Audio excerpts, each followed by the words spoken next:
Hi everyone, I'm Huub Hildenbrand. Thanks for tuning into my channel, Huub Hildenbrand Guitar Academia.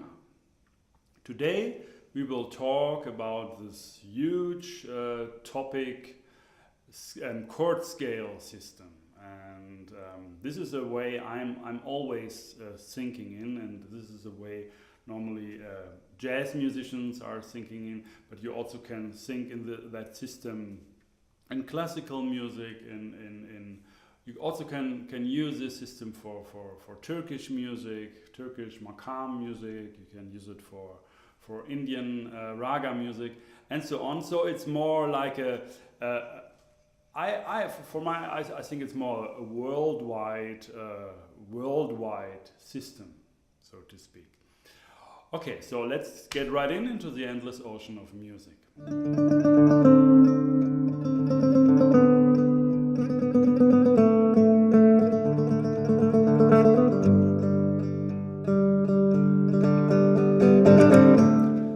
Please follow the link down in the description below. There's a PDF file also for this lesson. Okay, what is this chord scale system is all about? Actually, the name already says what it is about. It's chord scale, chord and scale. And what it generally mainly means is chord equals scale, scale equals chord. So you can say a chord is just a different arrangement of a scale, or you can say a scale, it's just a different arrangement of a chord. The pool which you use for building a chord or building a scale is the same. It is actually a scale. You can see it as a scale, mostly like these heptatonics, like seven note scales. For example, you have a C major scale, C, D, E, F, G, A, B. It's 7 notes. In the arrangement of steps, C to D is a step, D to E, and so on is a step, so it becomes a scale. So you think, okay, that's a scale. But at the same time, this pool of notes, this scale, will already suggest that there is a basic triad, for example. If you start from C and you think C as a most prominent, most important root or note in this situation, and actually it's always in music you always have a tonality, you always have a central tone, which might be like just for like temporary for a short time, or generally for the whole piece, where the whole piece will end. And so you have a kind of a gravitational center, the root. And this is true for a chord and for a scale, of course. And if you have a scale, a C major scale, C or C Ionian, C is a root, is a gravitational center. Otherwise, you have to say it's a different, like church mode. It's Phrygian, same notes from E, for example, E Phrygian, but then you took E as a center. So you can also do that. But we keep it simple here. We do it for as an example. We do it from C. So if you start from C, stepwise motion, just the notes of the C major scale, you have a scale. At the same time, there is a chord implied. There's implied that you also have a C major chord. Because you have a root, you have the one, the strongest gravitational center, and then you also have a fifth there, and you have a third there. So actually this was the topic of a earlier previous lesson, that these tendencies, scale tendencies, so scale note tendencies. So where we just took a major scale we took the E major scale, and then we listen for every note in the scale where it wants to move. This kind of a miniature, small miniature universe, what music is. So where are the forces, the different gravitational directions? So where a note wants to resolve. Is the note stable or unstable? And this, actually, you should listen. You should check out this lesson about scale tendencies again, because then I think this lesson now it's maybe much more clear, and so a chord, as you may already know, in a traditional way, a traditional triad, which is a chord, a 3-note chord, is you build by stacking up thirds. So, for example, in C, you can have a C, then you have a third to E, and then another third to G. So that's a C major chord, and this you find also in the scale. Then you can go on with this stacking up thirds, because seldom you find a 2, for example, in a chord. Not so often, but you mostly find nines. And these 9s, 11 and 13, these numbers, they actually result from the stacking up thirds. It's also on the page in the PDF. So you have a root, you have a third, you have a fifth, and then you have another third, the seventh, which is very common to add to the triad. Seventh, then a ninth is also quite common, and when you go to jazz, you frequently also have the 11th, which is another third above the ninth, and the 13th, which is another third above the 11th. So these are when you add these different notes of, in this case, the C major scale to the chord as a voicing. You call these notes which are not in the basic triad, the chord tones, you call them extensions or tensions. But as you see, like this chord structure, like stacking up thirds, brings us the same 7 notes as stacking up seconds.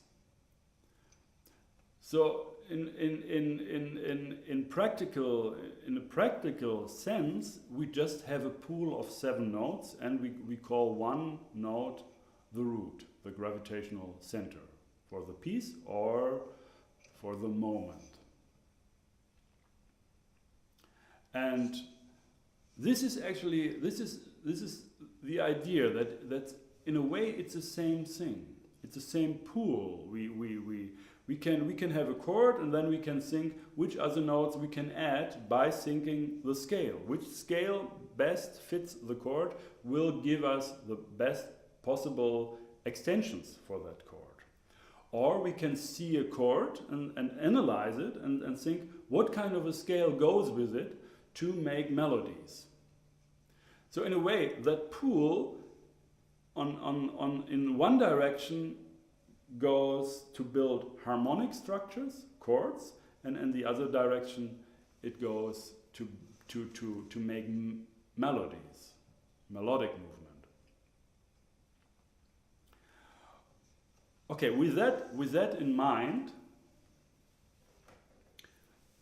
there's a very, very, very important distinction between two very different groups of notes in that pool.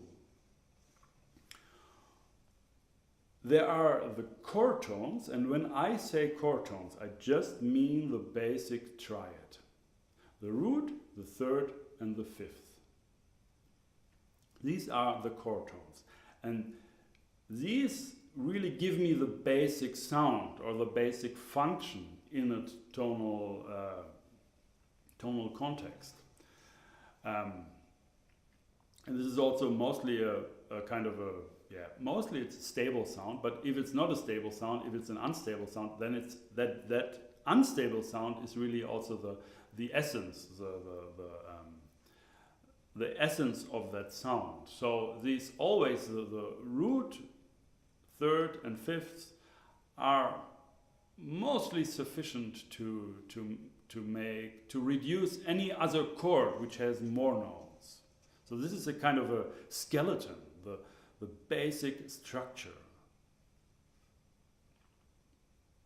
And I really like to call these notes, like these are the standing notes. These are the standing notes. Just think about that. They don't want to move. They just stand there, and they are like the pillars of a bridge or something like this. They hold the whole thing very strong. And also you can say that these are the notes of the framework. We talked about framework 1 and framework 2 in the tonal harmony on the first lessons of tonal harmony. So these are the strongest tones, and at the same time they don't have so much dissonance. They have more consonance. I mean, in terms of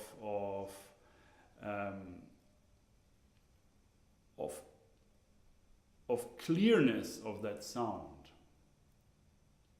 So if you just reduce any chord to just, I mean, like if you have a 7th chord or 9th chord or whatever, if you reduce that to the basic triad, the sound is very, very, very clear. And also mostly its function is very, very clear, because that's the basis. And when you play these triad notes as an arpeggio, or when you land on that in a melodic movement, you come to this chord tone, then it's always a resting place. It just wants to stay there. It feels fine. It feels kind of home base. Of course, there are some different degrees of home base. There's just one home base, but the perfect fifth, for example, is also a very resting place, and the third also. And then there's this category of non-chord tones. And we will go a bit more into detail in this lesson about non-chord tones. Non-chord tones are all the other 4 notes in a 7-note scale. So if you have a C major scale, you have the chord tones C, E, G, and then in between these chord tones you find the D, you find the F, the A, and the B, and we are calling non-chord tones. It may be a little bit confusing, because of course there are different chords which have a lot of extensions, or which, like in jazz, you almost never play these triads. You at least you have the 7ths there. It's sometimes very strange in jazz if you have suddenly a triad, a major triad or something like that. But you would say, okay, C major 7, for example, and added a major 7. That's your 4 chord tones. But when you really go into that topic, and you want to build on this system, you have to make a differentiation, because still in the C major 7th chord, the C major triad is a basis, and the major 7 gives kind of extra flavor, extra tension, but it's not necessarily has to be necessarily be there to make the basic chord clear. But of course, since we're talking about chord scales, actually you can say all the scale tones are also chord tones. But we do a more, maybe a more classical, more the European classical music, Western music, like from Baroque, classic music, and this kind of an approach here to really basic harmony. But it really works for all. It really works for all music, also jazz and Indian music and Turkish music. Actually, they all have these. They all play with chord and non-chord tones in a way. But this is a different topic. It's not the same, of course. I mean, it's really modified, you can say. So you don't have to look for the harmonic structures in Indian music. They are there, but maybe hidden or used differently. But this will be a later topic, of course. Okay, but now we are really we are dealing with really basic things, and I really want to make sure that you understand that chord scale system. And okay, so as I said, we have these standing tones and we have these moving tones or going tones which are more unstable in the context of the basic chord. So unstable means they question the chord. On one hand, you can say they add color to this stable standing chords, which is like a skeleton. But on the other hand, the color is also something what will disturb the basic structure of the triad. If you have like C, E, G as a C major triad and you play with a D for a while, you really have to be clear that you're playing a non-chord tone there. Because if you play certain movements and you always go to the D, it can happen that it doesn't really sound as a C major chord anymore. It might get something different. So this is something what I say, okay, you have to know. You don't have to know it, but it's already, it's always happening. You don't have to know it, you don't have to think about it, but it's always there. When you play and you land on a chord tone, you give stability, resting, and you make this chord at the moment very, very clear.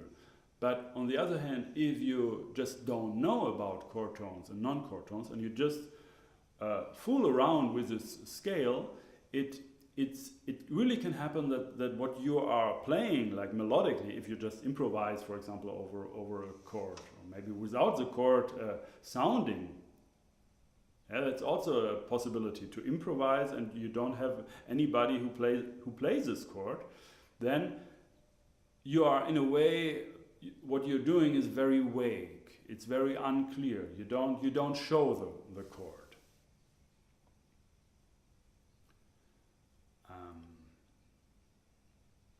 So how to show the chord? How to make a chord clear without having that chord sounding?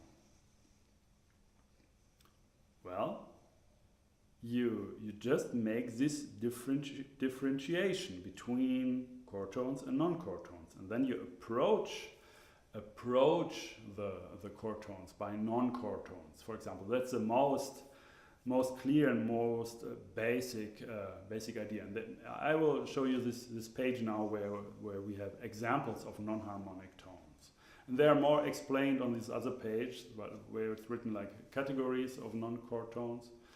And just read this what's written there. I want to give you some musical examples now. So let's take an E minor Aeolian scale.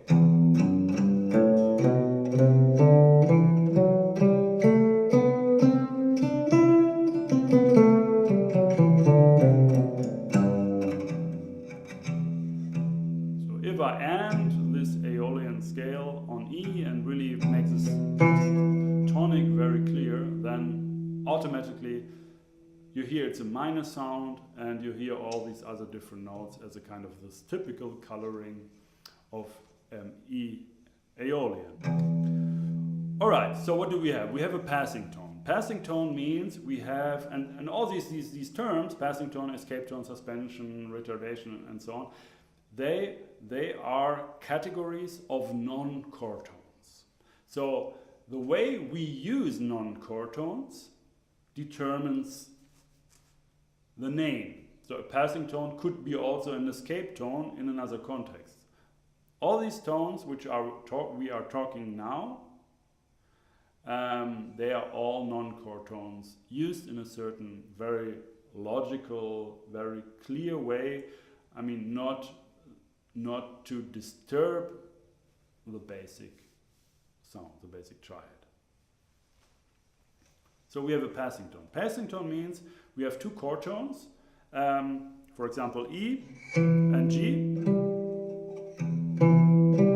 and this note in between, F sharp, we just use for passage, for just connecting these two chord tones.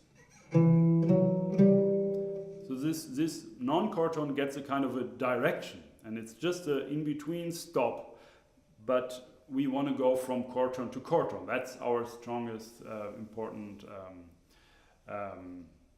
pillars or framework tones which we want to show.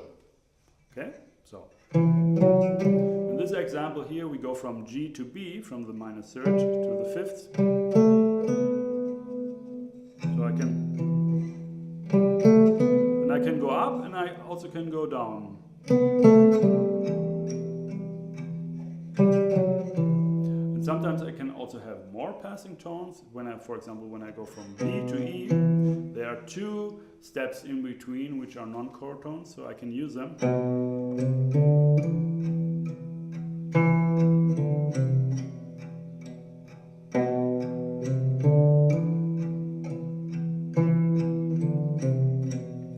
I have neighbor tones. This means I go from a chord tone to the neighbor, step up or step down, and back to the chord tone. So I have something like that. Chord tone, non-chord tone, chord tone. And also in this example, I make the chord tone very, very clear. I just go briefly to its neighbor, and then I come back. So I go to the neighbor, and then I'm home back.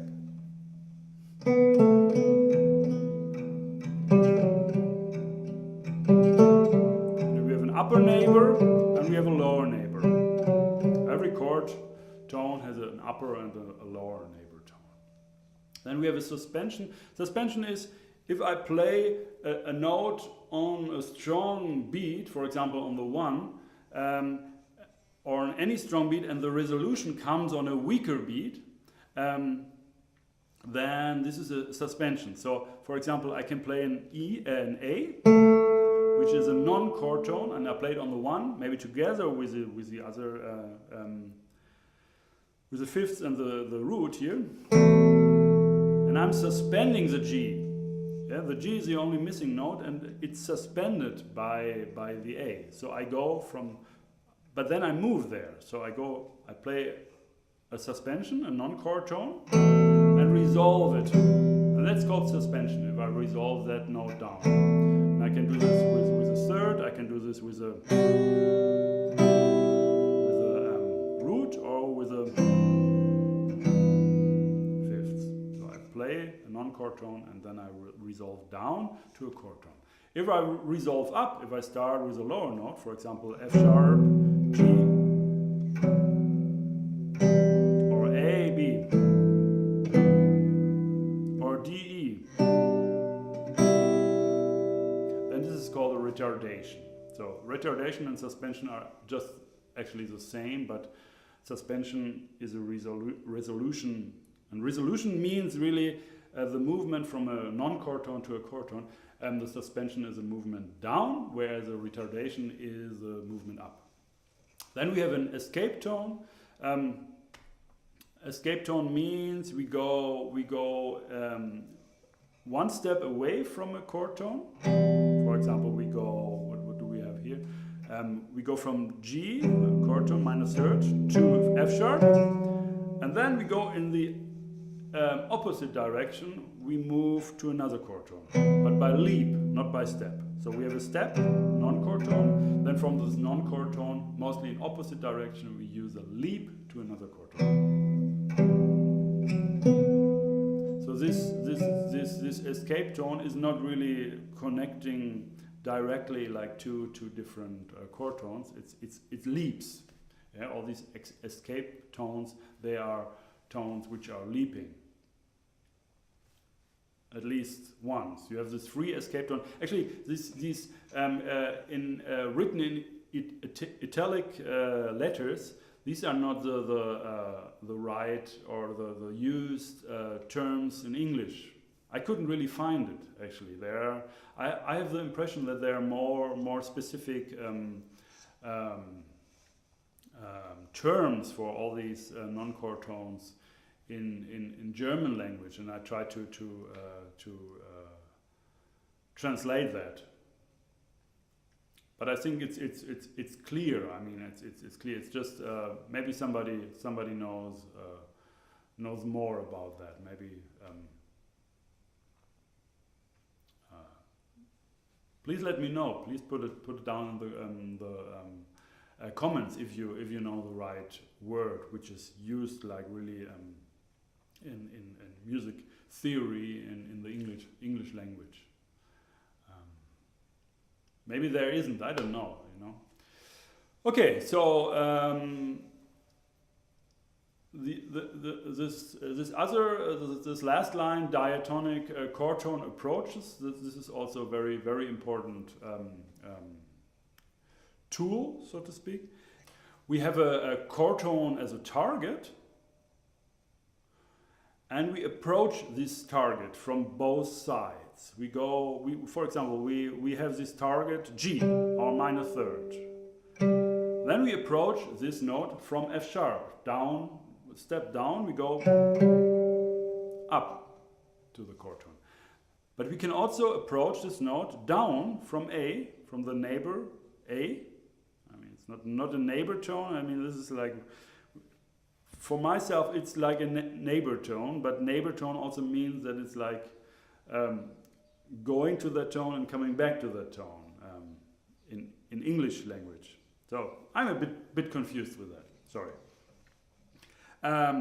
Okay. So, but this note is obviously a neighbor of the G, a scale-wise neighbor, and we can resolve this A also down to G. So we can go up from F sharp to G, or down to G.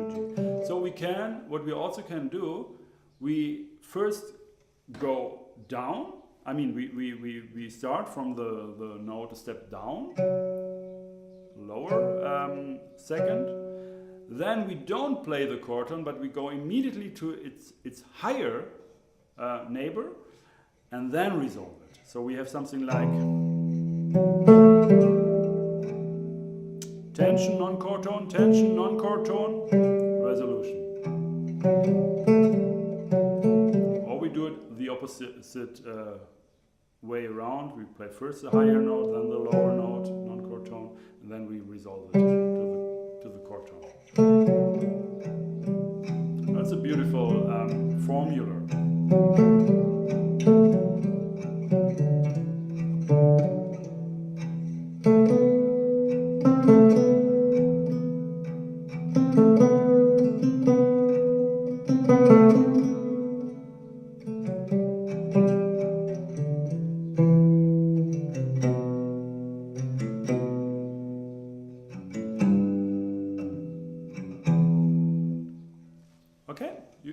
You got that idea? And when I'm really thinking, I mean, what I just played now, I was really concerned about chord tones and how to use the non-chord tones in a way that they are always approaches. So, I mean, that a non-chord tone really is working in the context of a chord tone. So, the chord tones are the strong ones, and the other notes, they're just like small, like a moon rising around a planet. So you have this planet, and out of this planet you have this star, the sun, which is the real tonic of the whole piece, for example. And these other planets, they just, in a way, they always follow the gravitational force. So you can also say the non-chord tones, they have a lot of tension, a lot of dissonance, which one wants to resolve to its nearest planet, so to speak, which is a chord tone. So by syncing like that, I can make the chord very clear, but at the same time playing the whole scale. For example, I can show you.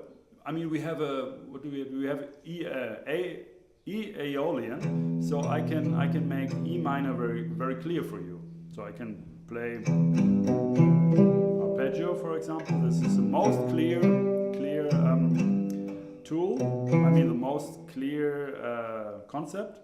Playing an arpeggio, this makes the chord clear, of course. But I can use also the other notes in this kind of these concepts which I just laid out.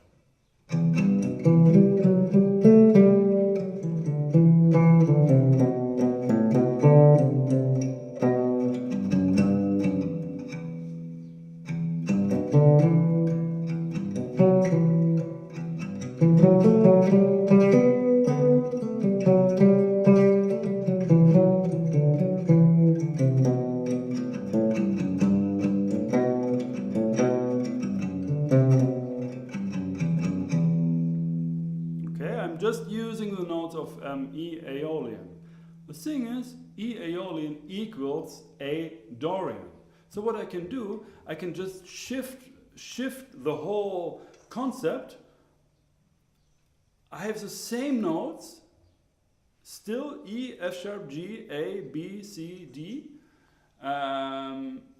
but I'm thinking now A Dorian, which is A, C, E as chord tones, and now the other tones become non-chord tones. And I want to listen to you should listen to that. I give you an example. I play E minor, and then at a certain point I change to A minor, and I'm just playing melodic movements, but there's some kind of magic happening when suddenly I lay out different chord. And then I might go to other chords. I purely stick to diatonic material. Okay, so always the same 7 notes, the same pool, but the chord tones and the relationships, they are changing.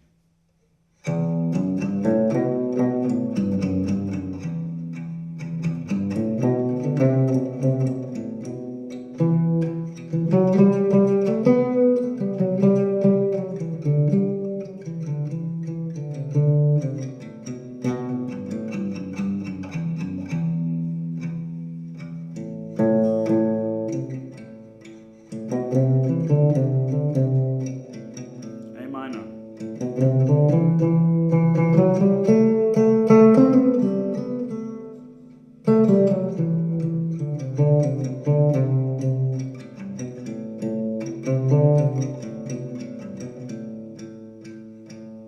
Now I go to D major.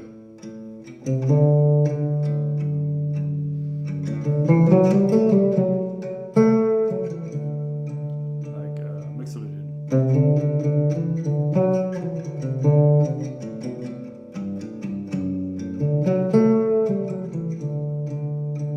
To G major.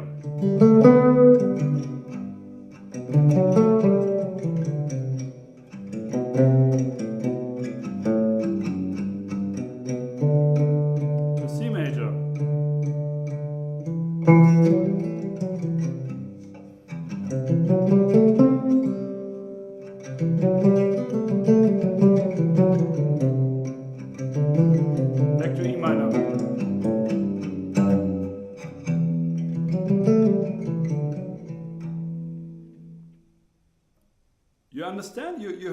what was happening actually.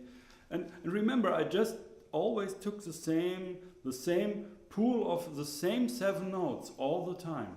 But I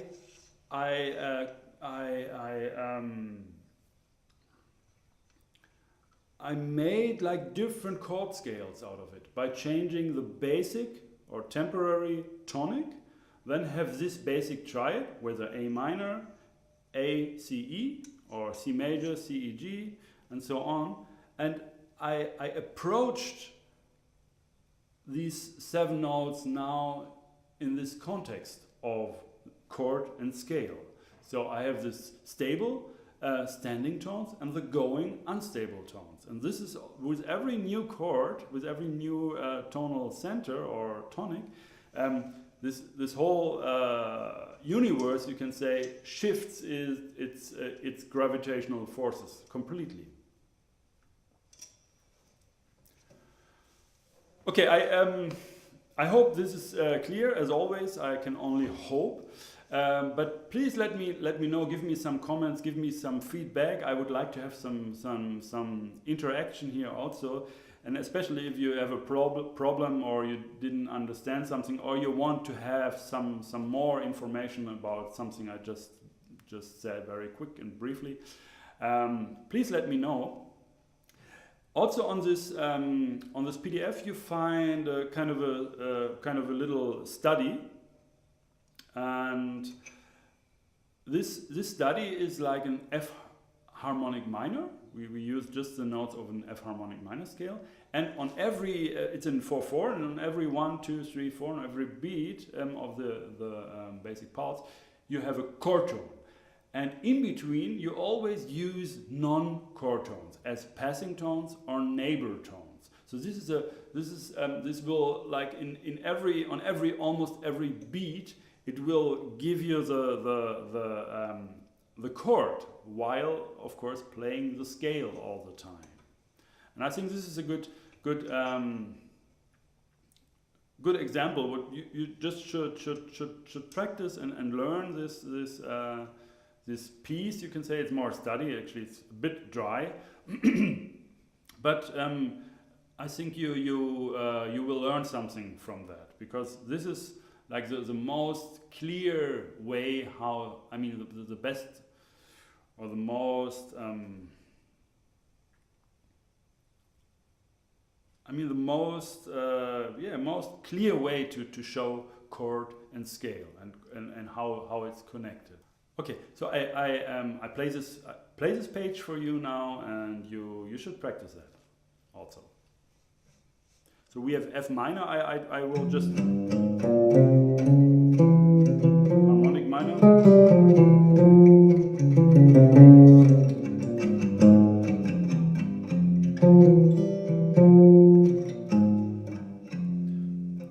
Because we always played E minor, I wanted to. Sometimes I like to center myself in the new key, in the new tonality, to be really, with the first note I play, I'm really into the sound. Okay.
So the sound you were hearing all the time was F minor, harmonic minor scale, or this color of harmonic minor, and the F minor chord is very clear. Of course, what I told you, it's on every beat you have the chord tone, and on every and, so to speak, on every Ra stroke, also with your right hand, you have a non-chord tone. So you have on the strong beats a chord tone, on the weak beats a non-chord tone. And that's in general, that's the concept to make chords clear by playing also scale wise motion. To make the chord tones strong by playing them louder, by holding them longer time, or by approaching them, and always approaching them, and giving the non-chord tones, the unstable going tones,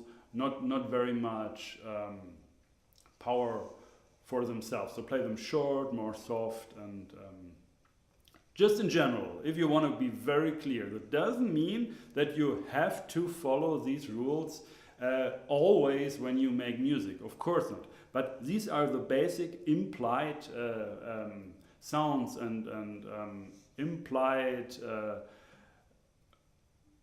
forces, powers. So, and you just have to be aware of them to shape the music the way you want it. Okay. I hope you like this lesson. I hope that it's clear what I try to bring across here. Please subscribe to my channel. There's a video published every Friday, and also there's a possibility to support my work here on this channel. Just follow the link down in the description below. There's this Guitar Academia page on my website, and there's a button where you can donate to support this whole thing here. And I hope that it will go on over a long time, because there's so many topics I have to share here with you, and I want to share with you here. So stay tuned.